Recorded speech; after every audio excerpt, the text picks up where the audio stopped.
Thanks very much. Excuse me. So firstly, thank you for coming to the talk. Final day after lunch. It's appreciated. So I'm Richard Vincent. I'm the CEO and co-founder of Fundamental VR, and we have a surgical training platform called Fundamental Surgery. As you can see, the topic of the talk today is all about what we call pre-human competence, which sounds almost sci-fi. It's not. It's about building up capability before you interact with too many humans, too many patients, and we'll explore a little bit of how that works. To dig straight into that, assuming this is working. Ah, no, gone too far now. There we go.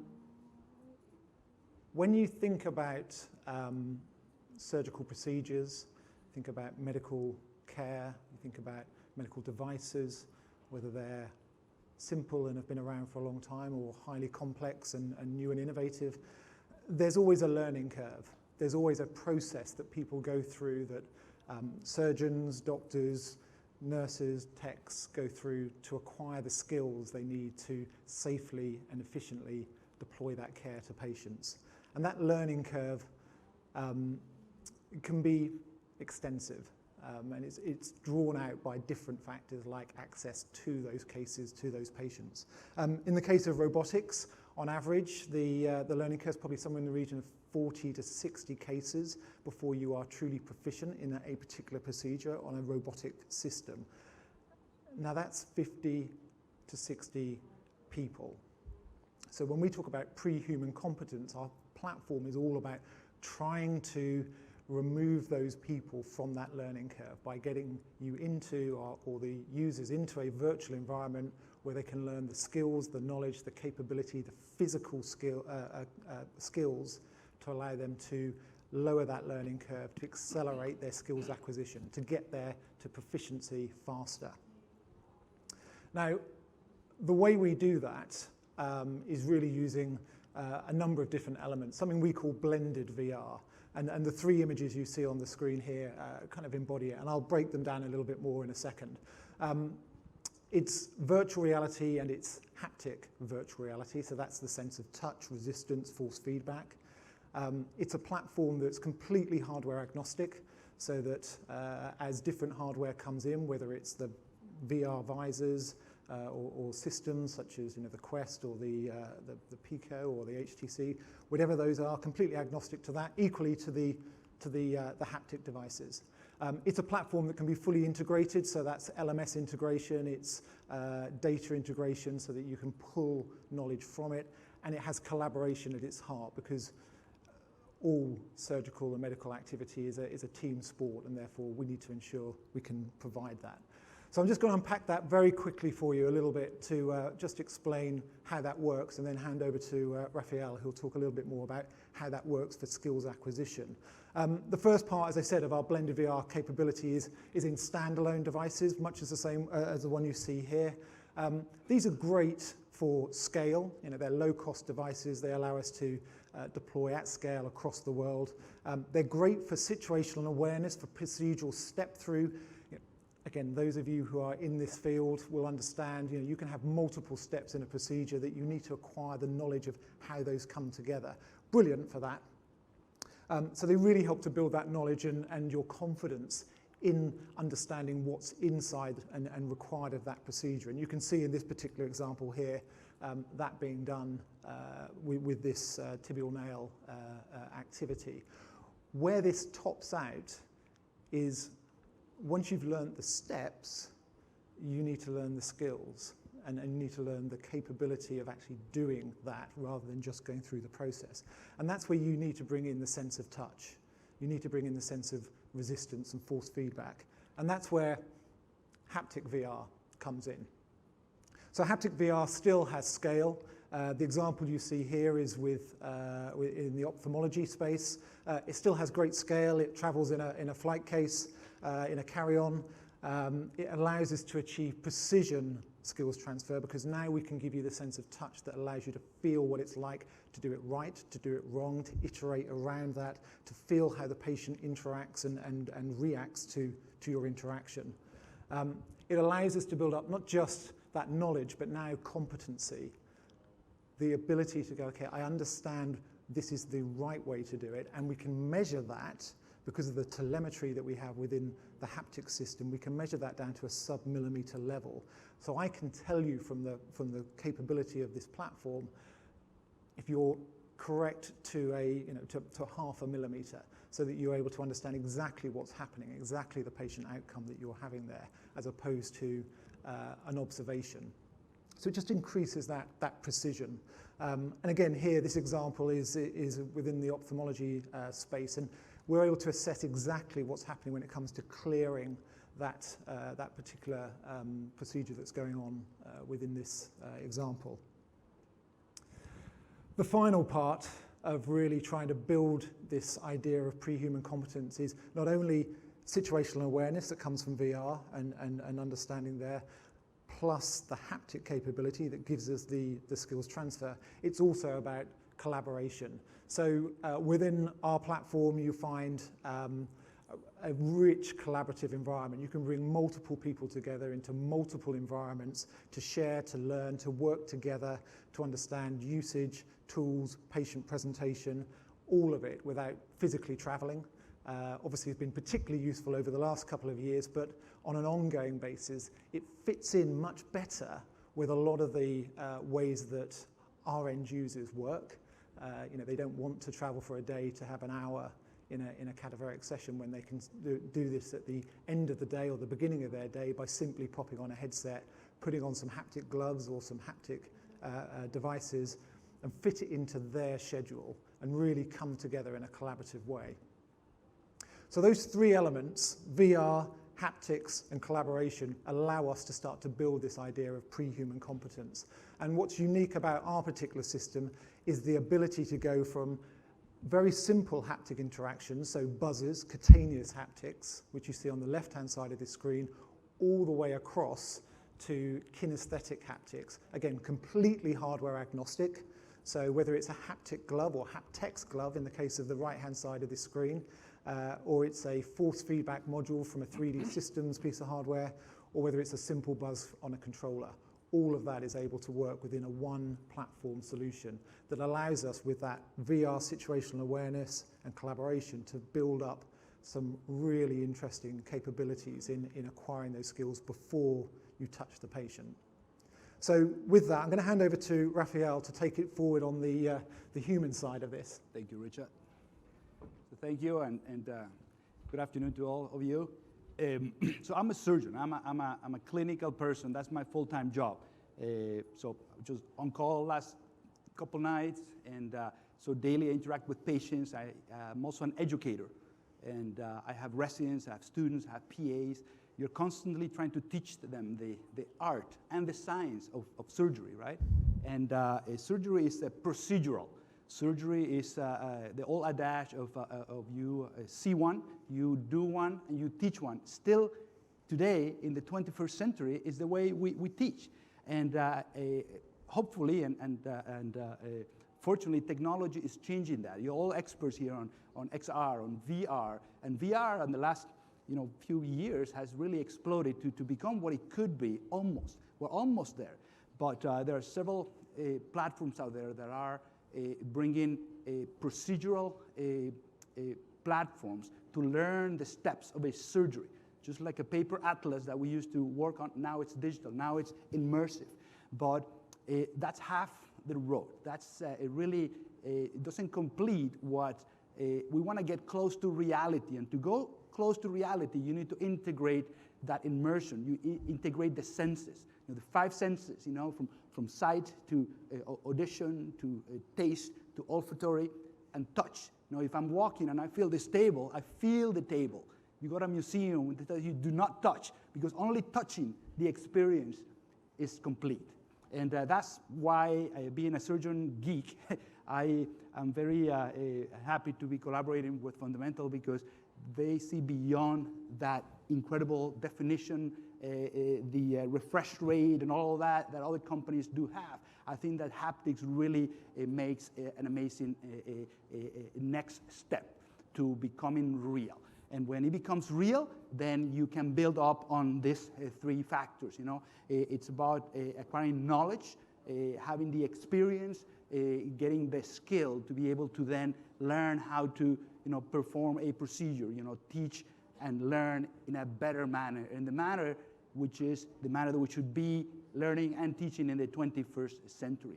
So that home VR solution that Richard was talking about, you touch on the building that knowledge and gaining that experience. But I think that when you have the haptic VR component, then you really, really integrate knowledge, experience, and skill. And when that is a part of what you know as a surgeon in this case, then you are almost complete. I always think about senses, and some people detract from the haptics. And I think, well, it is intuitive. If you add smell, there's companies there that have smell in VR. If you add a thermal sensation, if you add the touch, the sense of touch, then you're really bringing the full picture. If you think about some neurosciences, right? You have the thalamus in the brain, which is sort of right on top of in the center of the brain in a way, on top of the brainstem. All the sensory impulses come there, and from there go to the cortex, and they are finally conscious. You feel, you are conscious that you're touching or you're smelling. I think that without that, the experience of seeing and listening, an amazing digital representation is not complete. So when you then integrate not just one person, but many people able to join in that experience, that's when it becomes exponential. When you can think about how important it is to share what we know, when it is so important to ask for help and build a team of healthcare providers that are going to benefit this one person in front of you, then is when things start making sense. When you build that capability of going global and without the limitations of space or maybe even time and geography, be able to share all that practicality that you are getting from a platform that allows you to do VR with haptics training, then I think things start getting really, really interesting. You're all familiar with VR, and when we talk about how much VR is better than the traditional method. If I teach someone to put some stitches in the bowel versus I teach someone to put stitches in the bowel with VR or any other VR learning experience, then we know, and there's data. Data is becoming real now. People is getting a more and more validation of what we have been talking about for many years. Before, it was just almost esoteric, but now it's real because we know that there is the skill acquisition is much better with VR. And some of the studies are still not ideal studies, but the important thing is that the studies are being done, and we are getting the data to prove that VR does offer a better experience in learning in many learning situations. So when we then bring VR and haptics, the sense of touch, then you, in a way, potentiate that improvement over traditional ways of doing it without VR. So it's almost like an escalation of betterness. And I really believe in that. As a surgeon, as someone who works with their hands, when you can feel what you're seeing, the experience is completely different. I cannot understand how people don't see how intuitive it is, that it is better to feel the tissue that you are learning to work on than to not. You can have the best experience image-wise and definition-wise and design-wise and even auditory, but if you don't touch, then the brain memory, the muscle memory in the brain is not really complete. So I think that haptics really, really improves on that. We all heard 5 billion people in the planet, and this is a very old figure. I'm pretty sure it's much more than that. So billions. So we're talking a large number. This is about 2/3 of humans do not have access to safe or affordable surgery.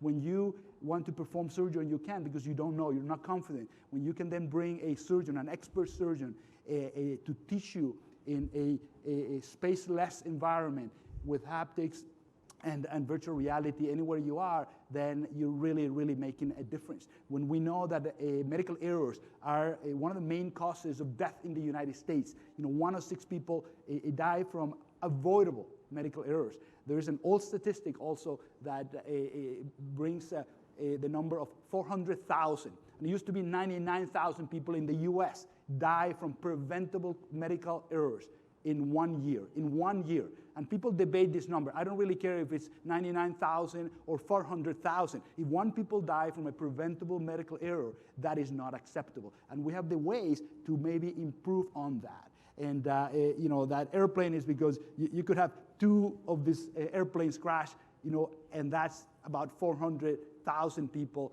who could really not die but live if you were to prevent those preventable errors. So building that pre-human competence, it's you got to be competent. You want the surgeon who operates on you or any of the loved ones to be competent. How do you build on that? Well, you got to use the best technologies to build that competence. And human competence, you build the next step.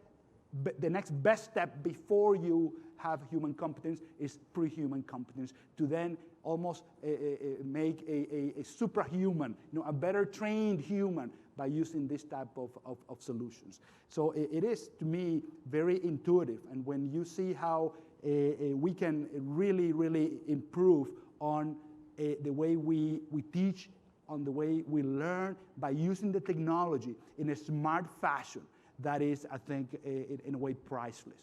So I think that we would love to converse a little bit, interact with you, and maybe get some questions.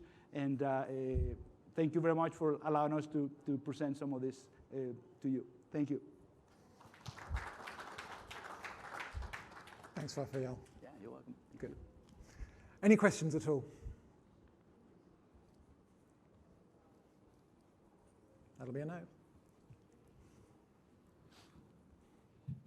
Your passion for this area is very clear. And I'm curious, what do you think is on the horizon as the next challenge as we move? Demonstrated efficacy is very clear, but how do we move it into becoming part of the medical ecosystem? Do you have any thoughts on that difficult problem? Yeah, absolutely. I think I'll let you speak. From my perspective, simplification of deployment is one of the biggest challenges. So, most of the people in this room and listening online are probably quite technical, and they're happy to fiddle around. But for most people, it just needs to work. It needs to work immediately. And certainly for physicians and doctors, my experience is if it doesn't work in the first 5 seconds, it's over. So making sure that we can make it as simple to access, both by putting it in the places where they are rather than in sim centers, but also to ensure that it's a total product that comes to life in one go, whether that's with haptic gloves, whether it's with force feedback, whether it's a standalone device, that it just works when they need it. That way they can then rely on it and integrate it, I think, into those traditional training programs. Yeah, and I follow that. It's absolutely about the user experience. I think that unless the user experience, the form factor becomes very easy, very simple. You grab it, use it, that's it. I've been exploring, and you probably have to, exploring the different haptic solutions out there, from Sense Glove, the Nova Glove, or the WebArt, all the way up to haptics. It's really phenomenal where we have gone in the last very few years, and you go there and you're like amazed. Obviously, we're not there yet, but we will be. I mean, we're there for some type of haptic experiences, but you definitely want more refinement, and we'll get there because we know the exponential curve of how technology develops, and not just the price, not just the power of the technology, but the size, the usability, the user factor. It's really the experience is becoming much, much, much, much better very quickly. So I think that right now you have places, medical centers, you have places that are training their students, and it's not a substitution. I always make that point. We don't want to not train in cadavers. We do not want to not train in mannequins, or eventually you're going to have to go to a human without having touched a human before, and then you'll have to have a mentor or someone there with you. That's how it works. It's just like barbers, you know. The history of surgery is the history of barbers. But if you can have pre-human competence before you touch that human, before you touch my mother, I'd be very happy. So I think that it's almost very a no-brainer, and we will get there. There's no doubt. And again, integrating the senses to the amazing, or the sense of touch to the amazing senses that we have integrated so far in the last maybe 5 years with the auditory and the sight. I can't wait for that. Thank you. Welcome. And this learning cycle, of course, this isn't just first-time skills acquisition. This is constant and ongoing. You know, so again, you know, learning the procedure is the first step, and that's where you can do that with a number of different solutions. But then when you go into the next stage, where Rafael, you know, you've been practicing for 20 years, you don't need to learn how to do a particular procedure, but when a new technique comes out, you need a safe place to acquire those skills. And I think that's where, again, that idea of pre-human competence starts to come to life, where you go, don't practice on your next patient, come into this safe environment where it's fully replicated visually, haptically, and then when you're happy there, go back into that live space. And the technology is changing as well, as you were saying, and not just practicing on a particular patient procedure, but in, you know, a robotic arm or a new instrument, or setting up a pump, or trying to, so that is very important, and having the haptics for that is very, very important. Thank you.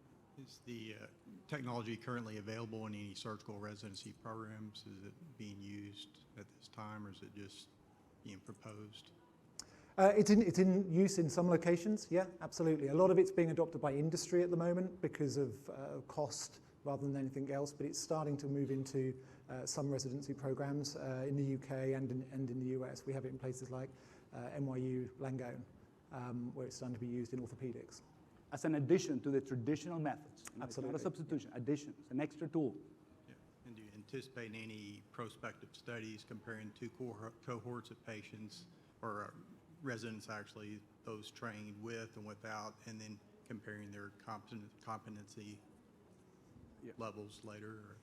Yeah, absolutely. So again, that was being alluded to in that slide. So there's been a number of studies done looking at VR versus traditional, and that was the range that you saw there in terms of the improvement in capability. The study that study was done? Multiple studies, okay. Actually, multiple studies, okay. Yeah. Is it published? Yeah, absolutely.